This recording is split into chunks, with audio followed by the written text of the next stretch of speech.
Greetings, Jedi Knights and Sith Lords, and welcome to a very special edition of the Star Wars Artifacts Show. I'm Dominic, and as usual, I'm with my co-host Eric Smart, and today we have the tremendous honor of receiving Brian Muir on the show. So, without any further ado, Brian, welcome to the show. How are you doing? Thank you. I'm doing fine, thank you, and it's nice to be here with you. Thank you so much. So, my first question for you is, how did you discover that you had a talent for sculpting? I know it's from a very young age, right?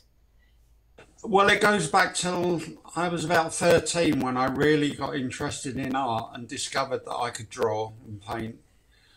And at the age of 16, I finished school, and I was lucky enough to get an interview down at the studios for what they told me was a model maker. So I visualized just doing little models and that. And they told me that they'd turned down 12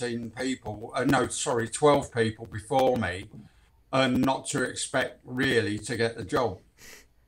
But I got on quite well with the old guy that was the resident sculptor at Elstree. And a week later, a letter fell on the doormat, and it was saying that, yes, I had a 4-year apprenticeship there. And I started and was a professional sculptor at the age of 16. Wow. Wow. 16. So, I can't even remember what I was doing at 16, but I wasn't a professional at anything, so. I was just finishing high school. So I spent 4 years doing the apprenticeship, working on small British films, going to art college 2 days and 2 nights a week to do life drawing, life sculpting, wood carving, stone carving, lettering, and so on. And then the day I came out my apprenticeship at the age of 20, I was made redundant.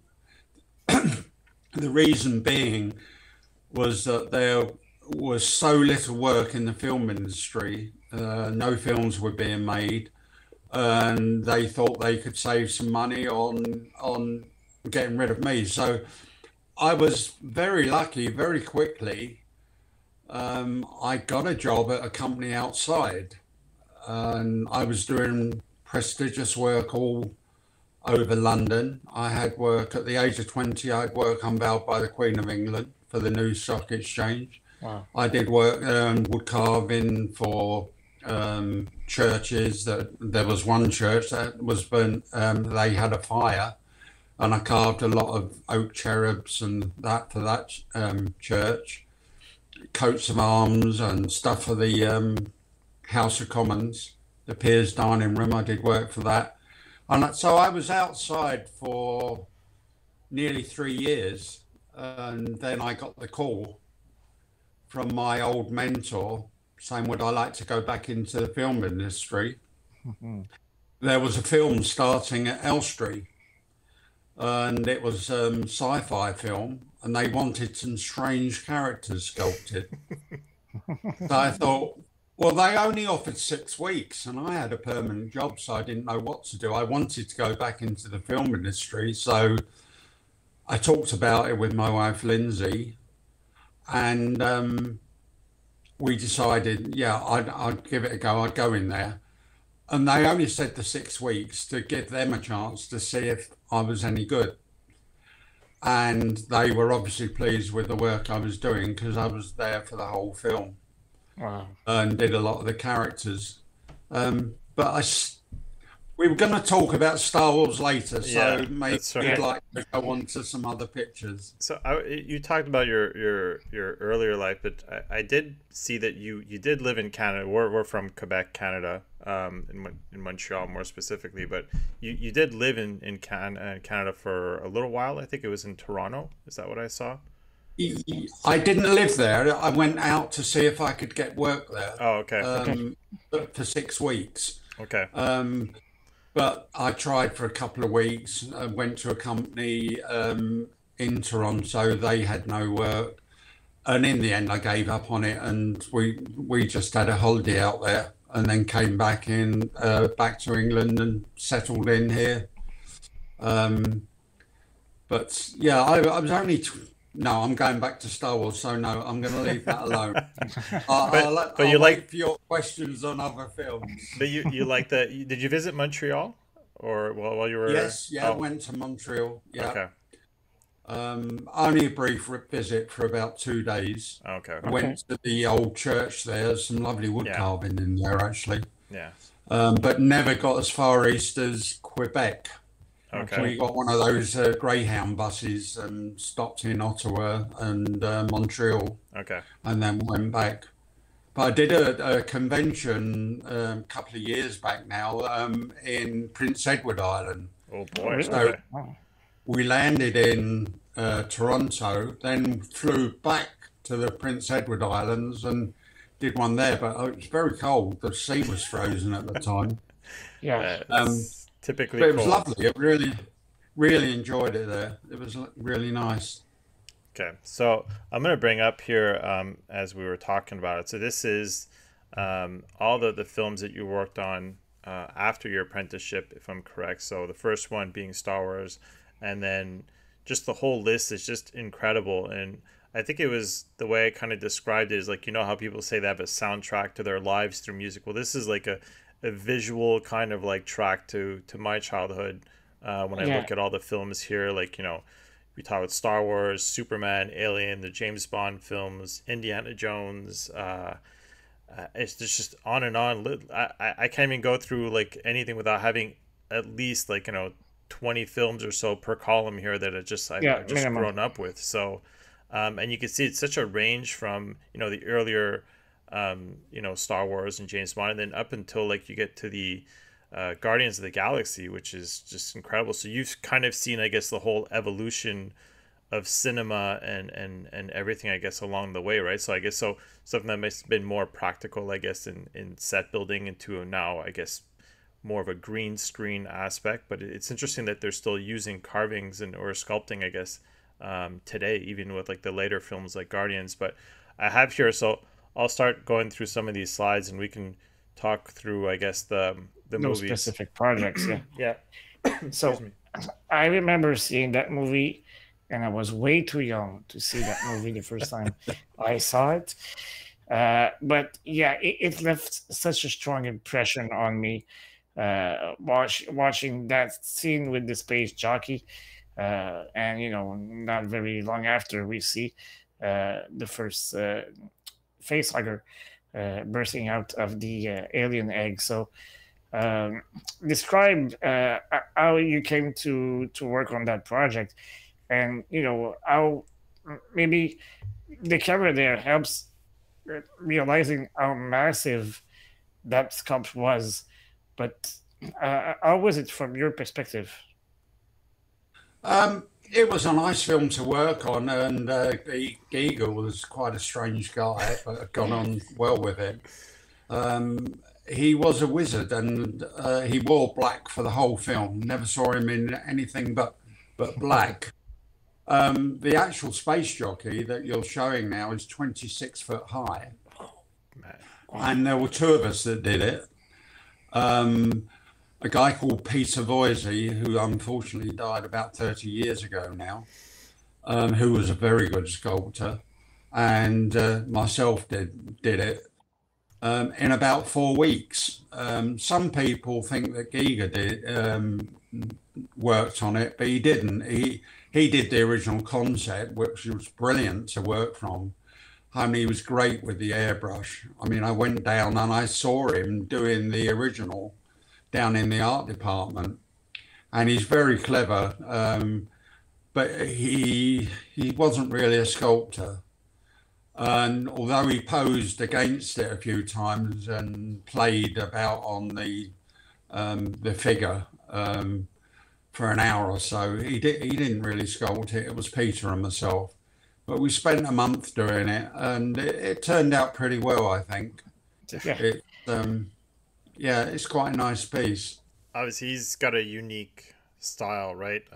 You know, a lot of sexuality involved in everything that he has. So I didn't put the other picture that I found of the doors, but that's a little bit more It seemed Oh, the entrance of the spaceship. yeah, exactly. Yeah. So that very interesting. Well, I mean, all of his work. I mean, anyone who's familiar with it obviously notices that. But it's crazy that it inspired a whole film franchise as well. So, but it works. I find it looks incredible. And there was such mystery revolving the space jockey. I mean, we never found out who he was way until Ridley Scott did Prometheus. So that's where we got the backstory for that specific character. So it felt, so mysterious for so many years, and your sculpt contributed to that mystery. I think it was pretty impressive.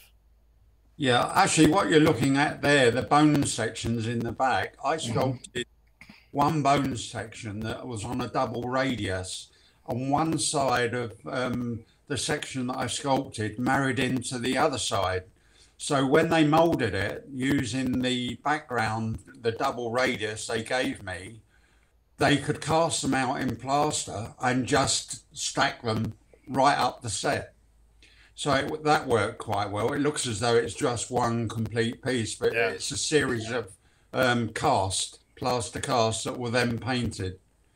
So that worked. But going back to what you were saying and the entrance to the spaceship, Peter and I were up on H stage at Shepperton Film Studios.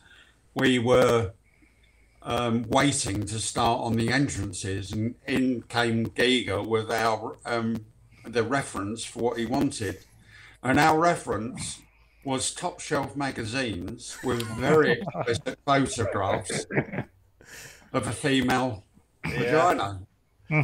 And he left the stage, and Peter and I looked at one another and we just laughed and said, we can't do that. And we didn't. We made it very, very stylized. So what you see on, but most people still realize what it was based on. You can still kind of see it. I mean, especially when you have a little bit of the context with it. If not, you just be, oh yeah, well, it kind of fits everything, the whole style that he had. But anyone who's familiar with his art would definitely know what that is. And this obviously iconic. It's hard to get a good picture of this. I was looking online. So this one's a little bit pixelated, but I wish and I was finding other photos as well, but I wasn't sure if it was the actual prop or if it was just some kind of replica, so I didn't want to do anything. But maybe you can talk us into some of the design process in this and what you worked on. Well, the actual art was made in wood, and it's only the detail that was added. Okay. So a guy called, there were two of us worked on it, a friend that I actually got into the film industry, a guy called Keith Short. He did the angel on the top. It's the same angel, two cast and just reverse round because they're symmetrical. Yeah. So it's the same angel. And then I did all the detailing on it. So I didn't do the angel on it. I did the detailing. But again, it's a very recognized piece. No. And the actual.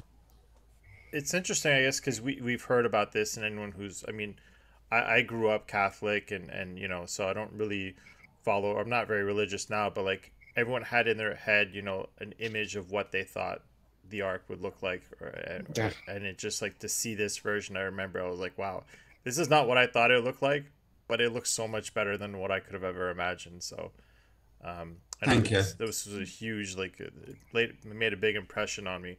I put this in here just because I actually learned in the book that this wasn't a real snake, right? This was actually a sculpture that was there. Yeah, when they shot from behind Harrison Ford's head, it was a real snake, and they shot through a big sheet of glass. Okay. With a frame around it, and when they shot back the other way, they couldn't use the sheet of glass because they had light behind him. Oh, okay. So I had to sculpt the cobra that you see there. If you really looked for long, you would see that it's not got the movement that the snake that you saw with the snake from the other way. Okay. So it was a cheat that was necessary at the time because they didn't want Harrison Ford bitten by a cobra. Yeah, definitely. Yeah, and cobra has a tendency to spit venom as well. So such a close shot would have been very dangerous for even a stunt double or anybody who's standing so close to a cobra. Yeah. And it seems to be used for memes now. It's unfortunate because what's always replaced is the cobra, but they use these on the internet all the time to have Harrison Ford's reaction to something else these days on the internet. So I added this as well. So like this was like basically just a set that was in the back, like where that's where the Ark of Covenant is back there. But you worked on stuff on the set as well. Yeah, that was it's a mixture. There's plaster work on there where they go out and they mold bits of rock and whatever, and they'll use the plaster sheets. But all the bigger overhangs and the interesting bits of rock we did in polystyrene. There were 3 of us that worked on the set. In fact, we were working on the overtime one evening, and I said to the guys what had happened on Alien, where I'd carved these parrots. That's another story, but on the basis of that, we decided to cut some bunny rabbits and put them all around the set. Okay. So what I did, I drew a big bunny rabbit on the end of the block and a smaller one the other one. It very quickly. You can cut in unison, which you have to. And if you're the small end, you have to cut really slow, and you cut slightly faster the bigger end. Anyway, we cut perfectly around it, and then we just slice them and put them around the set just for a lark. And when all the guys that working on the set the next morning when they come in, they thought it was funny, but Norman Reynolds, who was designer on that, who had been a designer on the Empire Strikes Back and Return of the Jedi, came in, and he didn't look very pleased about it. So we quickly took them down. I was about to say, I wonder if you see them in the film at one point, but I guess not if you're saying that. No, they went in the script quite quickly. But yeah, I worked on that set. Oh, you've gone on to Indiana Jones now. Yeah, that's right. Yeah. So Indiana Jones Temple of Doom. Sorry. Yeah. So I'm keeping the Indiana Jones theme here. Maybe give us some info about this piece here. Well, that's the horse where you had the dancers in front of one horse, because I carved 2 of them handed. Okay. That's facing that way, and the other horse I carved is facing the opposite way, where the arch is. So you had the dancers in front of one, and it was at the feast they had with the monkey's head. The brain. Yeah, absolutely. Where the eels, they were eels that came out of the snake. They were supposed to be baby snakes, but they were the eels. So yeah, that was carved in polystyrene, and then they painted it to look like sandstone. You've spoken about different kinds of materials so far. I'm just curious, to go off script a little bit, and wonder, like, is there any kind of particular sculpting that you prefer, material that you prefer using, or anything I don't want to say more comfortable with, but just something you just have more joy working with?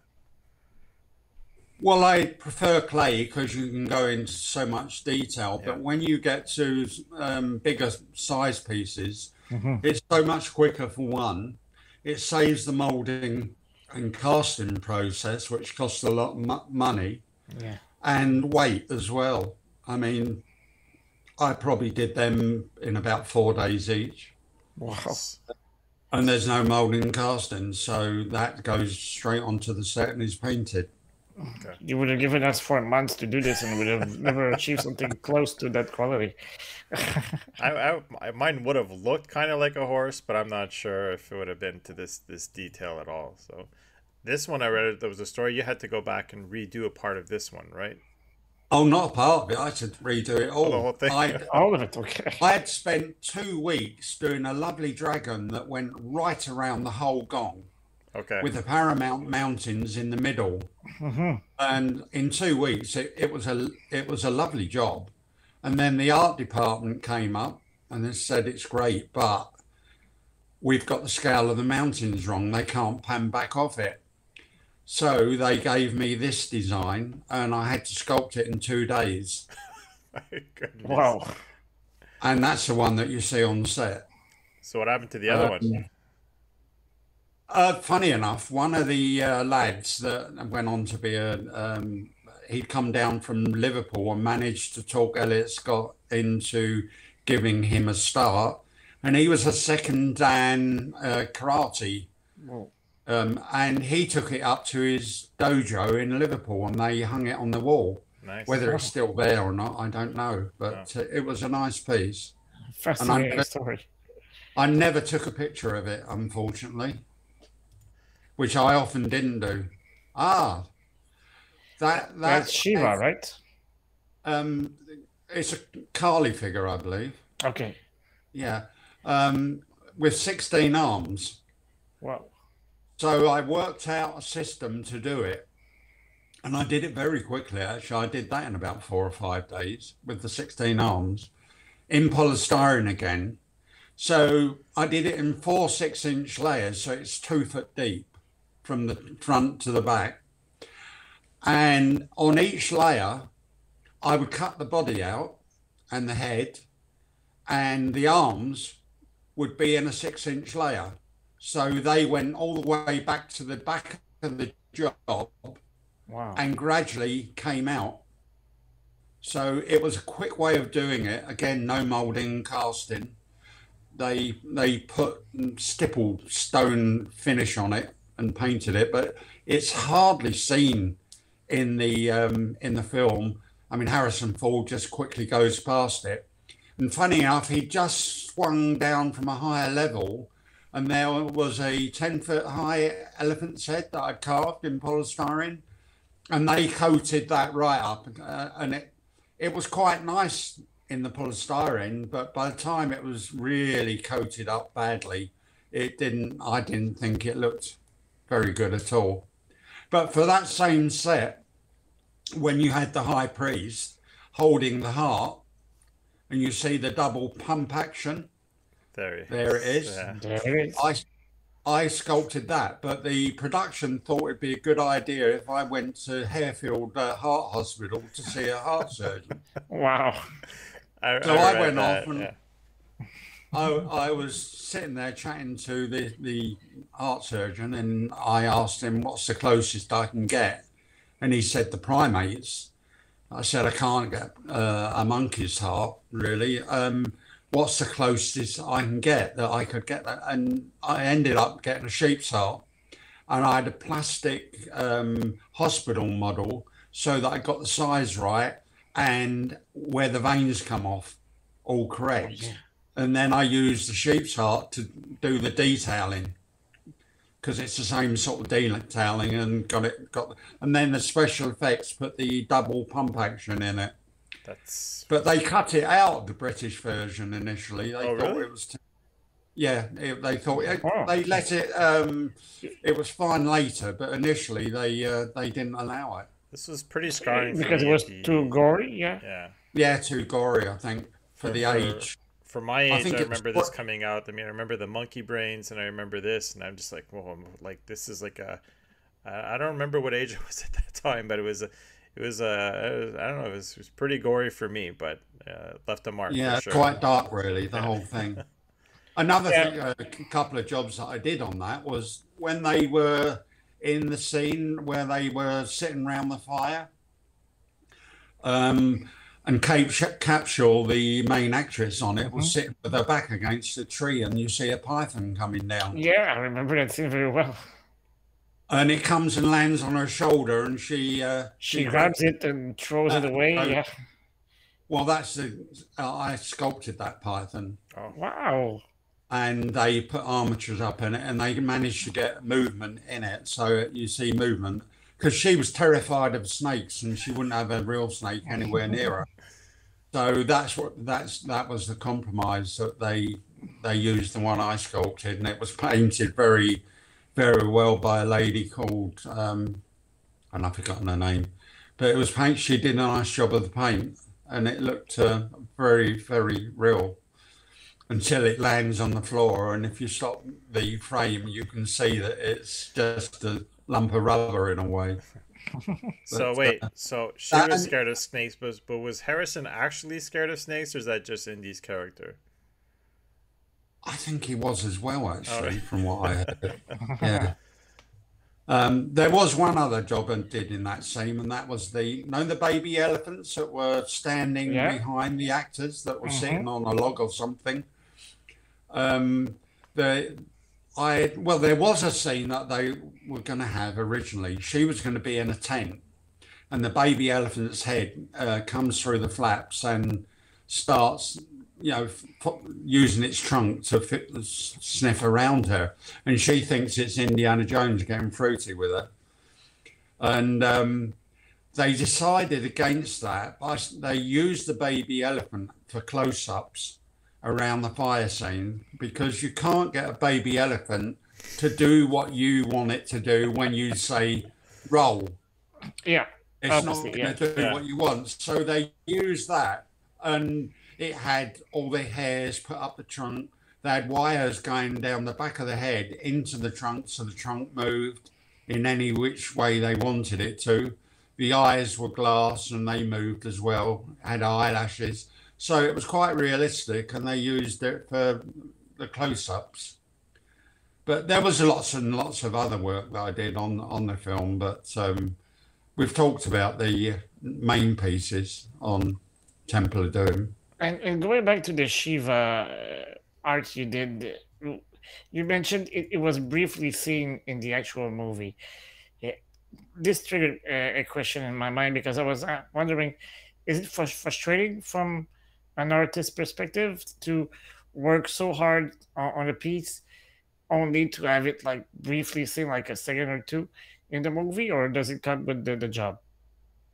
No, it comes with the job. You have to be professional, and you know that occasionally your work isn't seen whatsoever. Yeah. I mean, there was a Harry Potter in the atrium for the Ministry of Magic.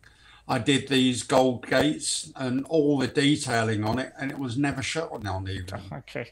And you get other stuff that's out of focus, and you just accept it. You're paid well for doing it. You enjoy doing the work, and hopefully it's seen on screen. And lucky enough, I won't go on to Star Wars, but the characters I did there have been seen a lot. So sometimes you're lucky, and other times not so.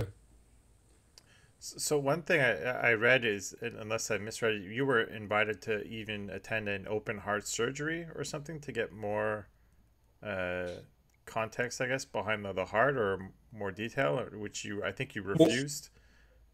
Yeah, the surgeon, his parting shot to me as I was leaving, he said, "I'm doing open heart surgery tomorrow. Would you like to come along and watch?" And my answer quite quickly was, "Thanks, but no thanks." I mean, I could hardly stop him halfway through the operation, and so I'd like to get a few pictures. So no, it wouldn't have been much good to me. So I don't want to go over all the, I don't want to skip necessarily over the Harry Potter. You've mentioned it, and I mean the numerous James Bond films. But I want to leave some time for Star Wars, obviously. But I wanted to bring this because it just goes to show that you could, working in the late 70s and 80s, and now working in today, into this kind of I guess like more modernized world of filmmaking, where there's a green screen and everything like that. And this was, I guess, a piece that you worked on as well for Guardians of the Galaxy, right? I had nothing to do with the character. It's all the work you're seeing in the background. Yeah, it's all the work in the background. I sculpted a lot of that. Unfortunately, he came with the picture. I couldn't get him out of there. So yeah. I didn't want other people to think that I'm taking credit for it when I didn't do it. That's all. So there was that, and there was also this is the front or the back of one of the ships. That's the back. Okay. Most of it is CGI, but you see the actors run out the back of that, so it had to be sculpted, and there was a small team of us that did that. So again, it wasn't just me. It was wanted very quickly, so I think we had about a week and a half to do it. So this looks massive. How big was it? It was big. It Yeah. was probably 15 foot high. You could see the Wow. wheels, I guess, at the bottom there. It's hard to tell the scale, but like, yeah, it looks pretty big. And when you go Yeah, through a process like this, do you make a miniature version before the larger? I would assume so, but maybe I'm completely wrong. you do, but Okay, I can't. I don't think we did in this case. really? We Okay. There wasn't a miniature done. We went straight into doing it. Wow. Or it might have been. No, I remember now. It was a 3D printed one, very Okay. small. So So it was very small, and Yeah. we scaled that up.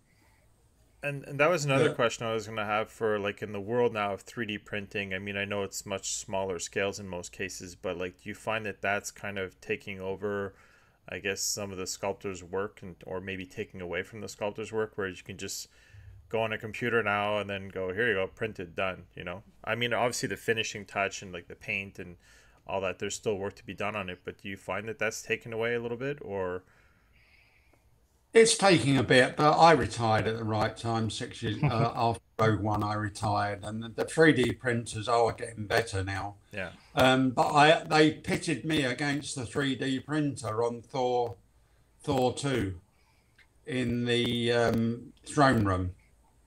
All Okay. those big columns, I did a panel for it. Okay.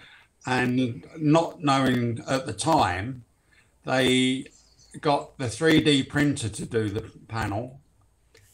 And by the time they'd fed it all into the computer and done the panel, it was about two weeks, 2.5 weeks. Wow. They wanted to see the difference in the price, and it cost £2,800 for the 3D printed one, and it cost 1,800 for what I did. Wow. And the 3D printed panel, the designer wanted it aged, so he got another sculptor to try and age it. Well, being that it's like a plastic, he was knocking it, and all it was doing is knocking chunks out. Yeah. So you've got really pristine areas and a bit knocked out. So it wasn't aged properly. Yeah. Whereas the one I did was all aged and graduated and worked really well. And the last straw was that they discovered the panels 1/8 of an inch too wide. So I very quickly took a 1/16 of an inch off each side. Within about 10 minutes, mine was done. And they would have had to have fed the whole thing back into the computer and then had it reprinted. So on Thor 2, the designer said, that's it, no more 3D printing on this film. So we won out there, but it was going to be done. And sometimes they got, I mean, funny enough, I don't know if it was the Star Wars film, it was the one before Rogue One, and I'm trying Force to think of it. Awakens. Force Awakens, where they thought, oh, well, we want to use new technology, so we'll use 3D printers for everything. And they were even doing it for turn sections. Whereas the plasterers can turn a section in a morning, the 3D printer was taking ages. It would be in bits, wouldn't look anywhere. It didn't look good. The plasterers had to make it all good. So they got carried away with 3D printers on that. And they're great, especially for detail on finer work. They're brilliant. But you have to know when to use it. Yeah. And you can't just say, oh, well, we want to use that technology. The people that have been in the film industry for years know if there's quicker ways of doing it. And it's the same with CGI. I mean, it's a brilliant technology and enhance a film no end. But on Star Wars #1, I mean, George got carried away with blue and green screen. The actors had nothing to act against, no props, no sets. And it shows in their performance. Yeah. So I think CGI is great when used at the right time. Well, that's where the Mandalorian, Jon Favreau, has that new screen that, like, even though it is CGI, it's not a green screen. You are surrounded kind of by what's going on now. that whole kind of round, I guess, screen that they're using. Yeah, So the volume. yeah, so at least it's giving him a little bit more context to work with rather than the green screen, which I mean, I used to have a green screen behind me for the longest time when we started doing this, and I absolutely hated it until I redid my basement a little bit to have this, my little bit of my collection, my armor showing back here, and I feel so much more comfortable. Even to that aspect, I don't feel like I have some fake screen. I'm not disappearing in the green screen and stuff like that. So if I can feel that, I can't even imagine a professional actor having to give a performance in front of something where there's absolutely no context. While imagining there's a set behind him that is not there. So yeah. I guess that's why they're professionals. So let's move on to Star Wars. We still have plenty of time, and so this is, I think it was the sketch. This was after that the first, I guess, was it a prototype? The second. Yeah, on the prototype? left it's Ralph McQuarrie's drawing. That's right? Ralph McQuarrie's concept art, Okay. which is what I actually worked from, but it had to change for practical reasons. And I never did the helmet. Liz Moore did that, unbeknown to me at the time. She left the picture at the end of January. I was working on I started at the beginning of January, and the first job I did when I got onto Star Wars was the Stormtrooper armor. And Liz Moore left the picture, and she did the helmet out in Holland. She went out to be with her boyfriend, who was working on a film called A Bridge Too Far, a war film, and he set up a corner in the workshop where she did the helmet. It came into the studios, and I went in one morning, and it was sitting outside the workshop. I didn't know who had done it, who bought it in, but I had a look, and I thought, oh, that's quite a nice job. And I didn't ask because I was new back into the industry. I was only 23 when I went on to Star Wars, and just turned 24 when I finished. So I didn't say anything at the time, but I found out years later when I got involved in the court case that I saw John Richardson, who was the head of special effects on Harry Potter, had a chat with him, and he told me that Liz had done it. So, and I said I wasn't going to talk about that, but so we'll get off of that Yeah, now. it's okay. Yeah, so I did all the Stormtrooper armor, which took me to the end of January. So the back panel is a bit of a story in itself because there was no concept for the back. and that's where I was going to go, because there's always questions about if there's a meaning behind it, or is it a number, or like. So I've been curious. I mean, because I have it on the back of my armor all the time, but like, it's for me it was iconic just because I mean just the character itself is extremely iconic. It's but like the figurines, everything had that back there, and I'm like, That's what I was about to say. I remember clearly my action figures having that symbol behind. So, Well, I'll tell you what happened now. Because there was no concept art for it, had to make up what we were going to have on the back.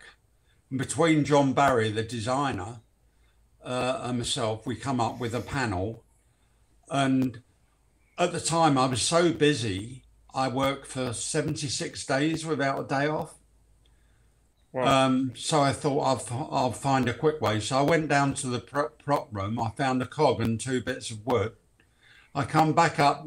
I'd sculpted the panel in, but all I did was I stuck the cog on the back of the panel with the 2 bits of wood. And it had no meaning whatsoever other than the fact that it looks okay. it looks cool. It's just Yeah. oh, Yeah, I thought it looked okay. So, well, it does add some detail. It would have looked a little empty, or like something should have been there had those pieces not been there for sure. It's interesting to see the back of the helmet, though. I mean, I hadn't seen that before, but there's a little bit of detail there, which is obviously not, I think, on the finished piece, right? no, it wasn't. Yeah. That was on the test shot they did on I think it was 16th of March. Okay. And they discarded what was on the back of the helmet. So where he's holding the stick, that was the test shot done in the special effects workshop in Elstree Studios. So it's some of the smaller parts. I mean, I read that the what do they call them? The ammo boxes or something on the side that they were there to hide some of the strappings and everything like that. But I've always been fascinated by the knees. So the fact that they weren't the same. Is there a story behind that? Like between, there's one knee. I guess it's for kneeling or something like that, or I'm not sure exactly. But I know I can't kneel with my armor on, that's for sure. But was there a story behind that? I don't. Most of it was just visual, Okay.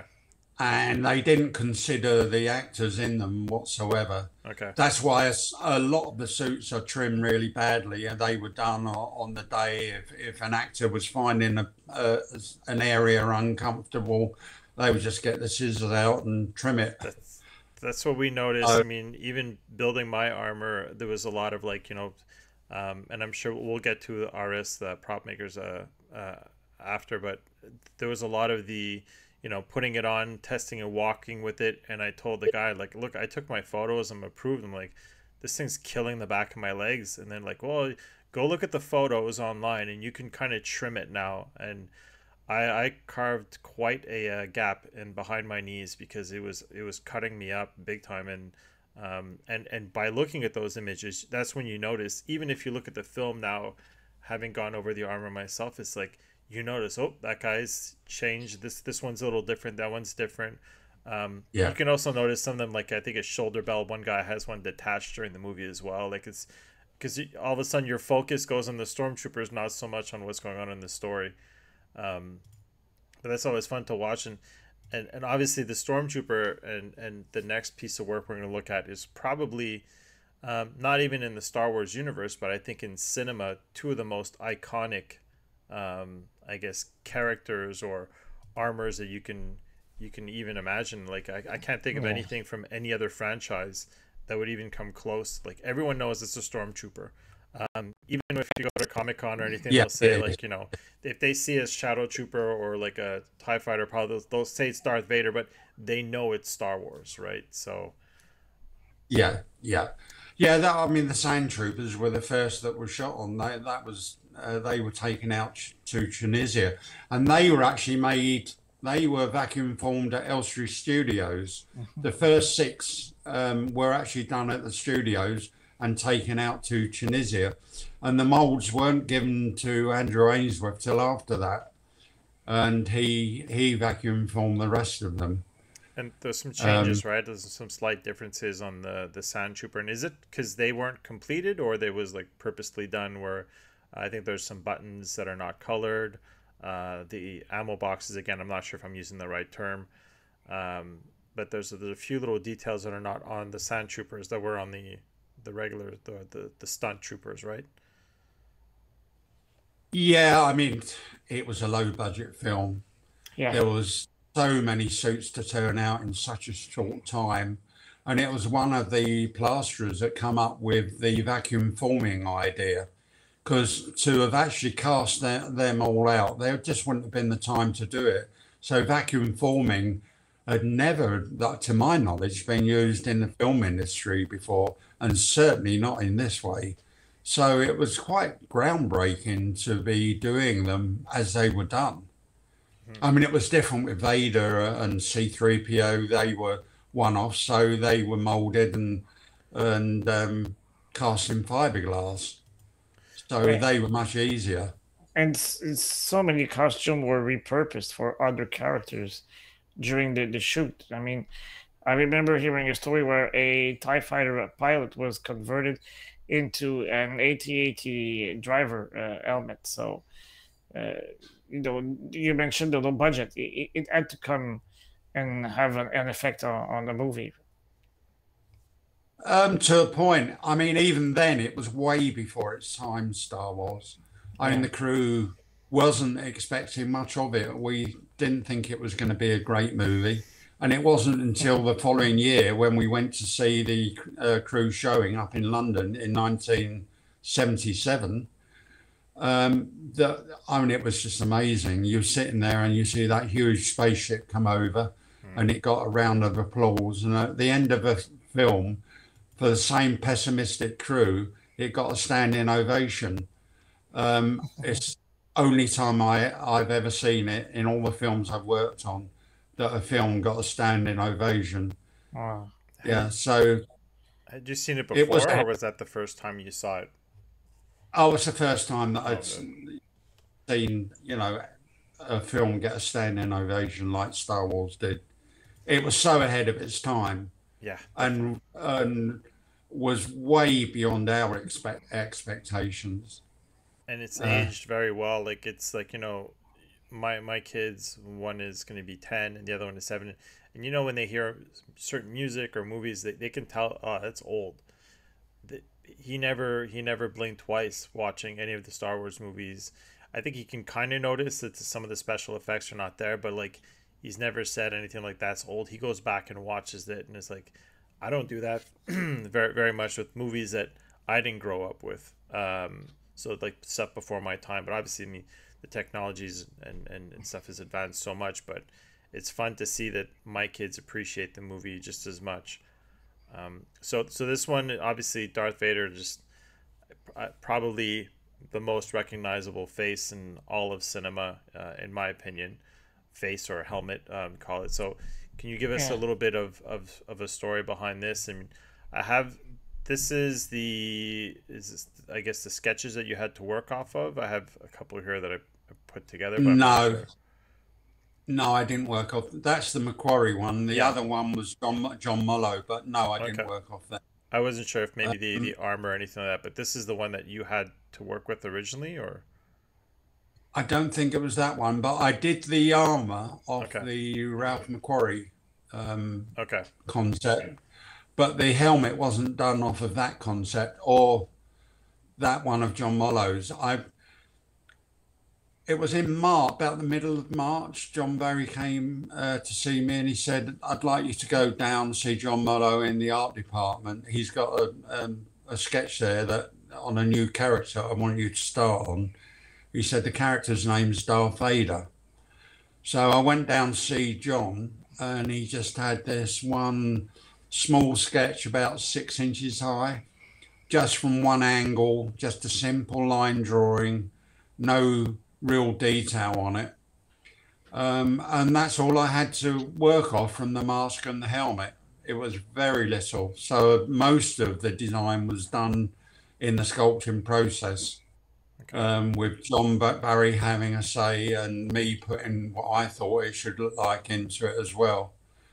But we started off with, I started off with a cast of Dave Prowse. The plasterers on the film moulded Dave Prowse, his whole body and head. So it was a full body mould. They casted him in plaster. So the first one I did was the mask and helmet.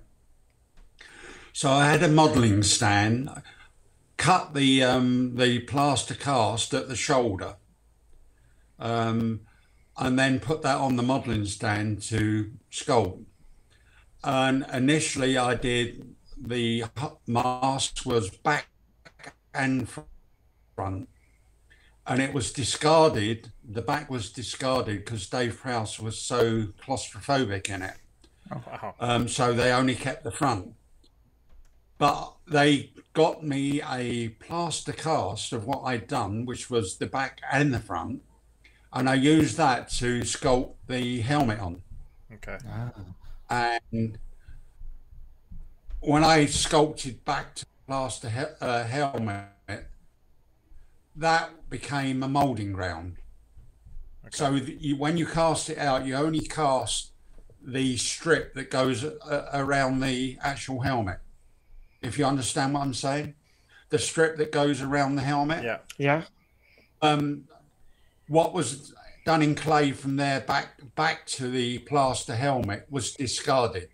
That was only so that they could mould it. Okay. Okay. You might not understand whether I'm not putting it. If I had a helmet in, I've got one back there, but I've got an old clock here. So can you? Yeah. Can you see that? Yeah, perfect. Yeah. So from there, I would have that in them to the back, but there would be clay going from there back to the plaster helmet. Okay. and that would be used as what they call a moulding ground. Okay. So that from the mould, you don't cast that bit out. You only cast to the strip. Okay. And clean to that. Hope that shows it a bit more. Yeah. It came a lot clearer. So yeah, that was moulded. It was cast in fiberglass. Then it was sent off to the paint shop where Ron Punter sprayed it. And you also had the gunmetal, the silver for the nose.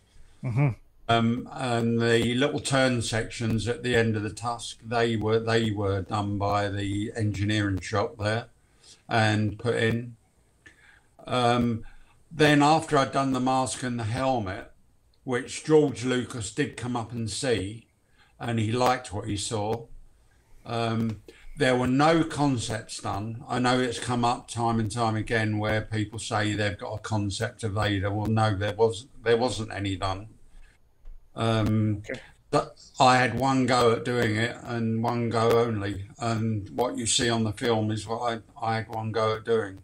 Wow, that's knocking it out of the park on the first one. It's just like, again, it's easily the most recognized face in cinema, and it's funny that you pick up that claw, because I was just going to say, like, from then on, like, what you've created is just used on everything, whether it be like toys, action figures, posters, just it's absolutely everywhere. Is there, I guess it's hard for you to be like walking around without actually seeing it. Like, we go around, people think, oh, it's Star Wars, but like it must be pretty special. Like, you made that, like it's the original, that's all copied. But but I mean, everything is just based off of the original, right? Even the because like I didn't really know, and I wouldn't be able to honestly tell you the difference that much. Like, if you watch New Hope, Empire Strikes Back, even as going as far as Rogue One, if you speak to anyone in the 501st Legion about Star Wars or Darth Vader, who has the character, they're like, no, that's different. That's different. I'm like, boy, man, like I noticed the differences on stormtroopers from New Hope and on. If when I watched Rogue One and I look at their mobility, I'm like, oh, that seems interesting, but I like the original. But it's just all these subtle differences that the average fan or the casual fan would never notice. And did you have any kind of like obviously it's not to knock anyone, but like, did you have any kind of impressions of the further renditions of Darth Vader that were made afterwards, or?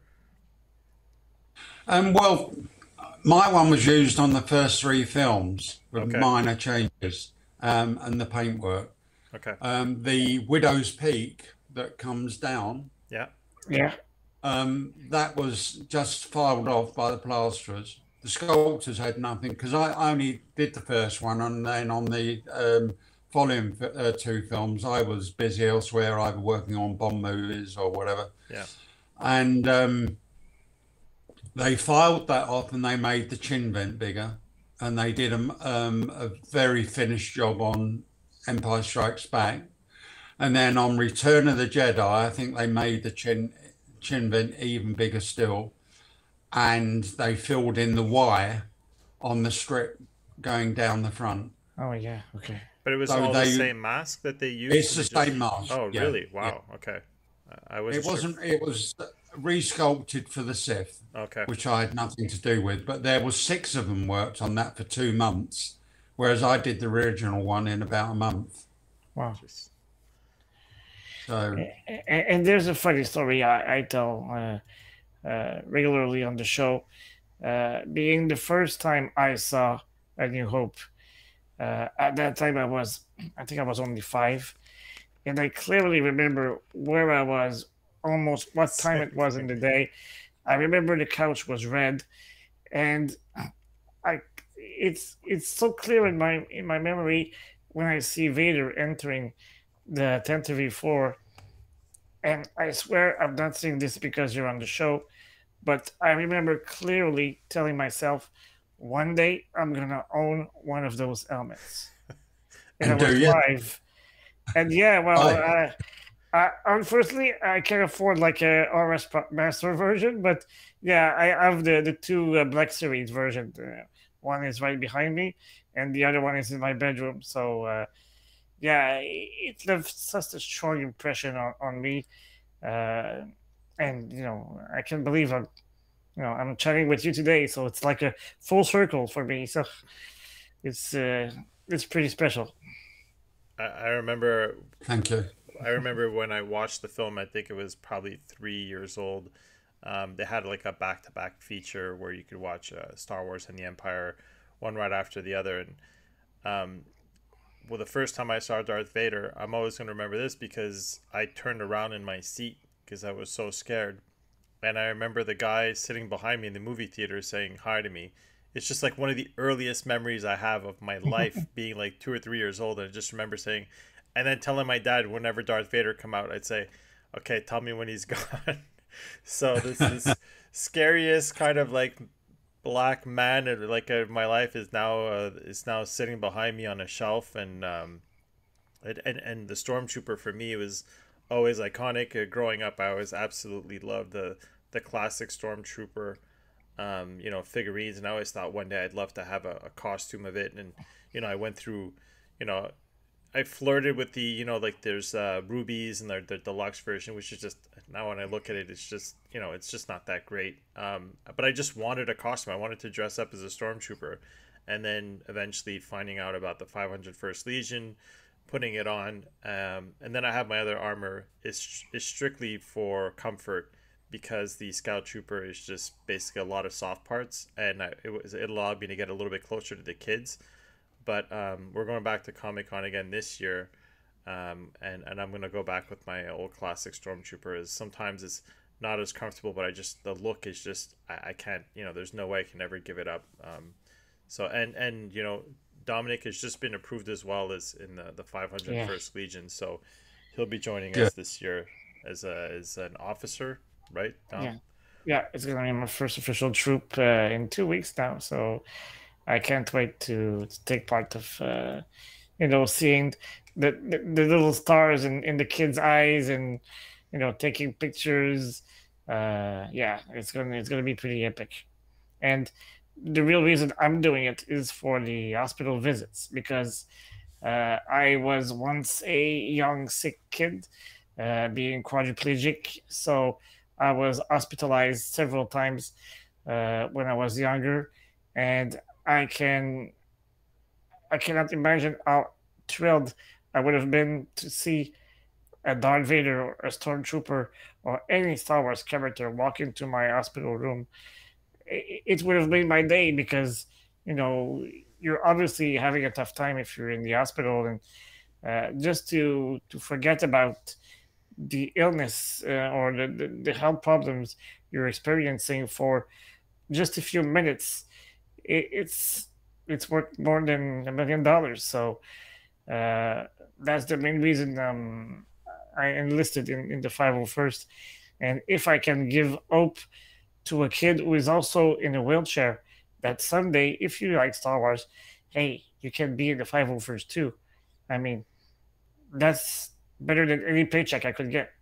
Yeah, that's It's a definitely. brilliant organisation, the Yeah. 501st. I Yeah. mean, I've met Albin a few times, and I mean, over in here, you've got the UK 501st. They're Mhm. quite a big organisation, and they do some wonderful work, as you say, going into hospitals. And yeah, they're brilliant. It's part of,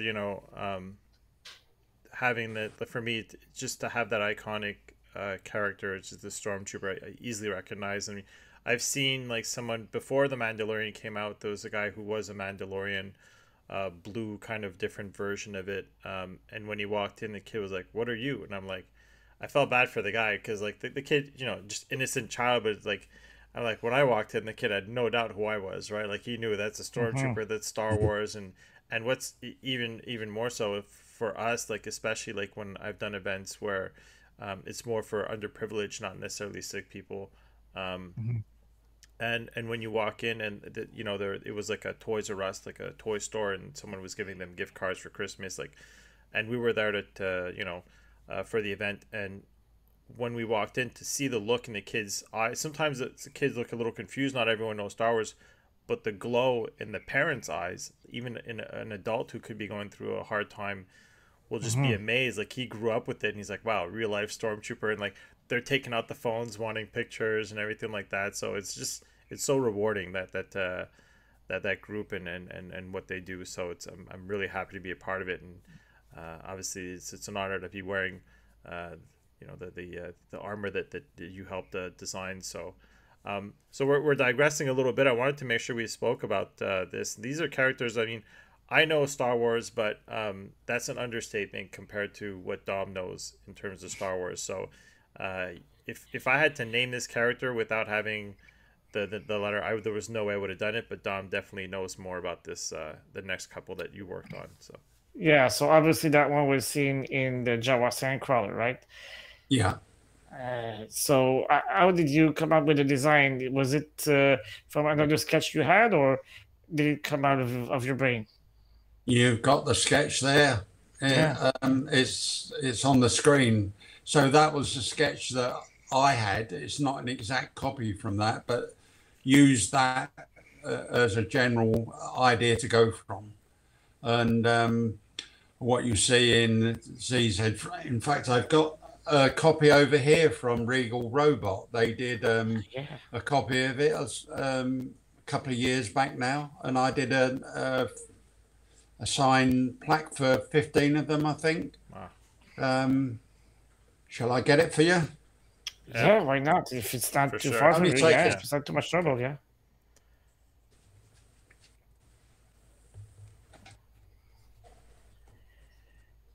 And coincidentally, we We did an interview with Tom Spina yeah, wow. a Here few you go. months ago. Nice. Wow.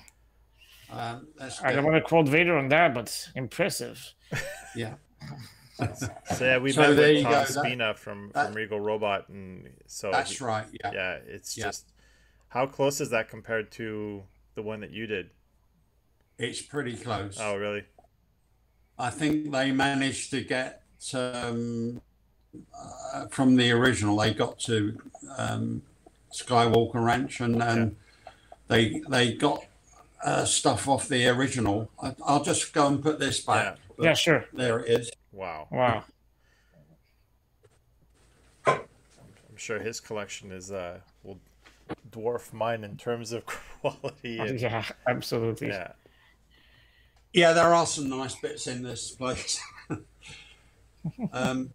That's the Death Star droid, which was RA7 as well. So it was used for both. Okay.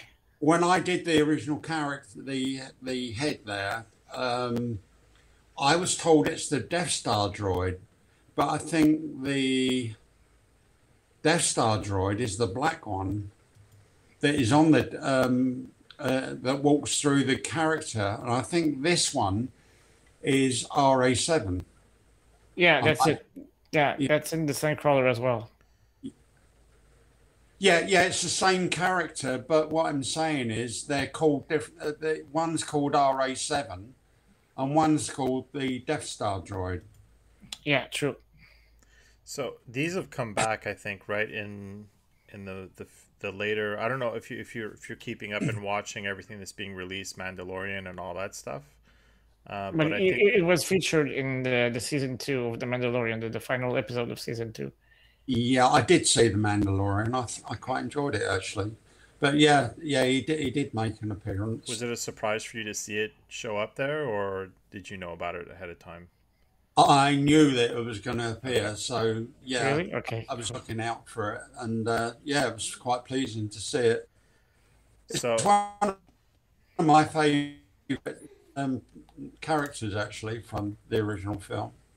really, so Well, he looks awesome. I mean, he's a protocol droid, and being a translator myself, well, unlike C-3PO, I don't know 6 billion forms of communications, but I think I'm pretty good with 3. But obviously, my mother tongue is French. I speak English, and I also speak Spanish. But yeah, I always had respect for C-3PO, where I think he got tough love from other fans, but yeah, I always enjoyed myself a good protocol droid. but that's the good side. You did work on C-3PO as well, right? I did. Liz Moore did the original sculpt, but as I said, she left the picture at the end of January. So once she'd left the picture, I had to do all the finishing work on C3PO. Um, just the dents around the back of the head.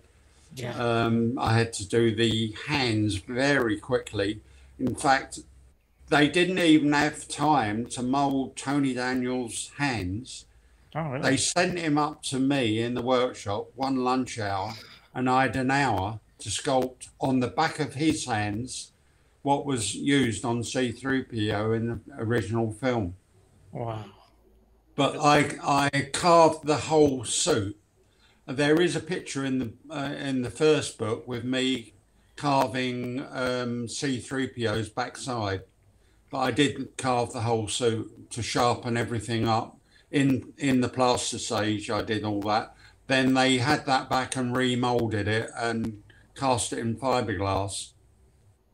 But the Death Star droid, I did the head, but all the body was made up from bits that had been done for C3PO, and I think mainly it's C3PO, because Liz did about 3 copies of the body which were molded, and so they used bits that, and also they did some bits that were actually done in the metal workshop. So it was very much a last minute made up job. It was only the head that was sculpted for that specific figure.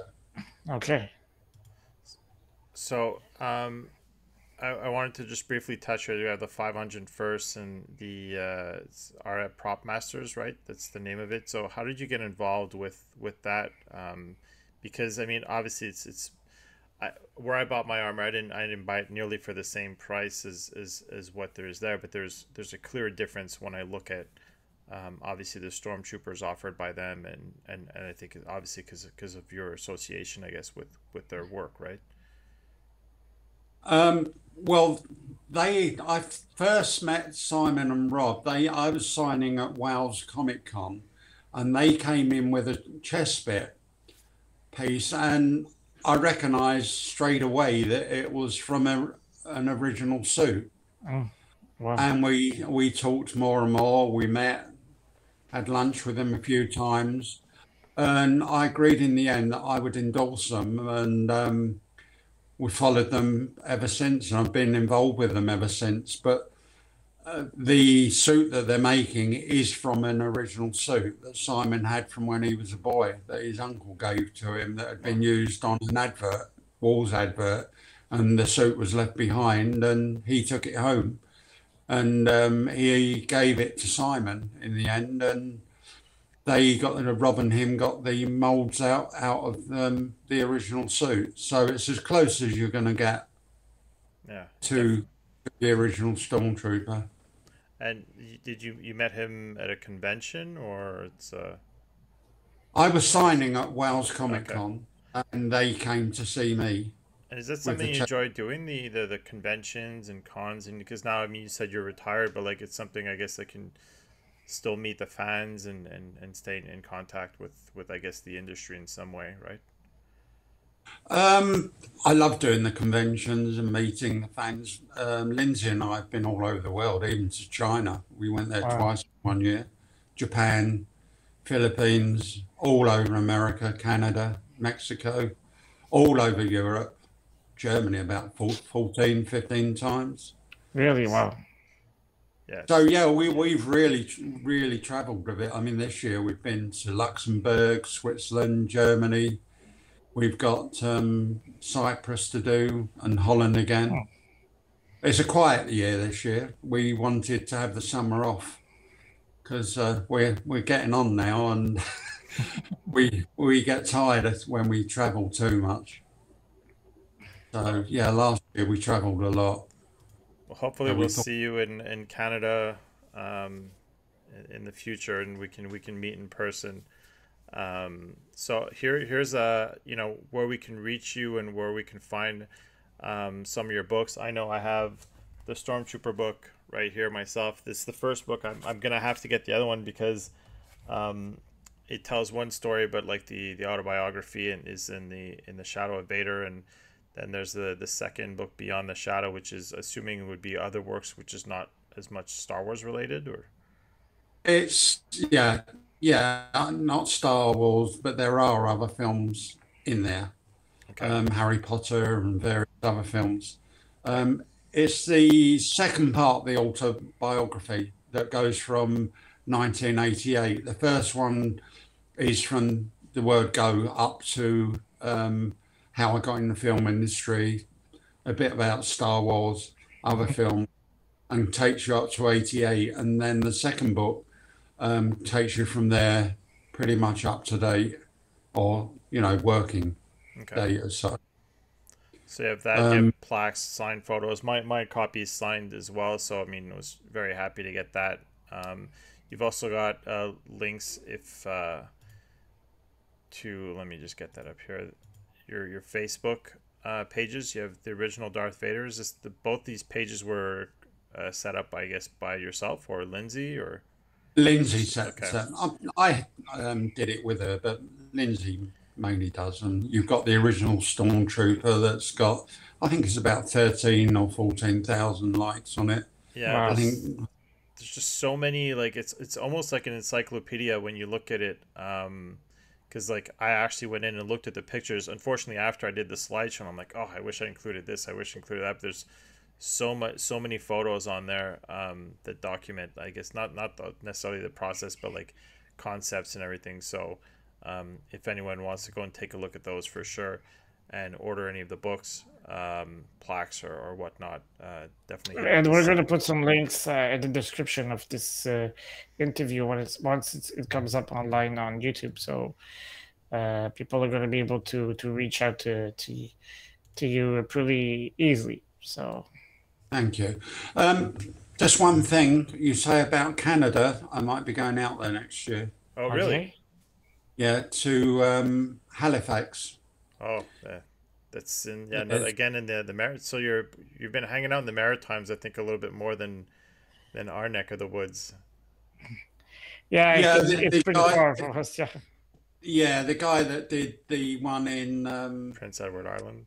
Prince Edward Island, he's setting this one up in Halifax, and he said he'd like me to go back out there. So we'll see. There's nothing definite in life. Yeah. He said that he'd like me to do it, and he's setting it up. So we'll see. But I could be out in Halifax next year. Well, We Eric, did I guess Thunder we'll- Bay, which was another one. We enjoyed going there. That was flying into Toronto, and then up to Thunder Bay from there, Yeah. which was quite nice. Well, Eric, I guess we'll have to talk with the people at the Montreal Comic Con Comic-Con. so that they invite him. Well, there's We'll also make the sure show that week he on, is which there. is like smaller. We have a few conventions, but even then in Toronto, we're not really involved with the whole Ontario scene. But there's no lack of events going on, especially now. Things are extremely slow, obviously because of the pandemic, but things are opening back up, and even now this year we're having a pretty good Comic Con coming over, so we're looking forward. Yeah, to it. and I'll be in Toronto for the Fan Expo because Aiden Christensen, who played obviously Anakin Skywalker and Vader and Revenge of the Sith, is gonna be there. So I'll be able to have him sign one of my lightsabers from my collection. So it's gonna be pretty epic. But hopefully our path will cross in the near future. Well, I'd love to come out to Montreal and see that again. So if you Yeah. know the people there, put a word in, and Well, we'll if I come ever out. say at some point, yeah, your name will definitely come up. Yeah. So thank you so much for joining us, Brian. We're going to wrap things up. We kept you a little bit longer than we said we would, but it was so interesting to hear all your different stories and behind the scenes stuff. So we were having too much fun to cut you off. So thank you so much for accepting to do this little chat with us. And hopefully, as I said, our path will cross one day so we can meet in person. But to our viewers. I hope you enjoyed it as much as we did. And, well, we'll see you pretty soon. And until then, may the force be with you always. And you. Bye. Bye. Remember, the force will be with you.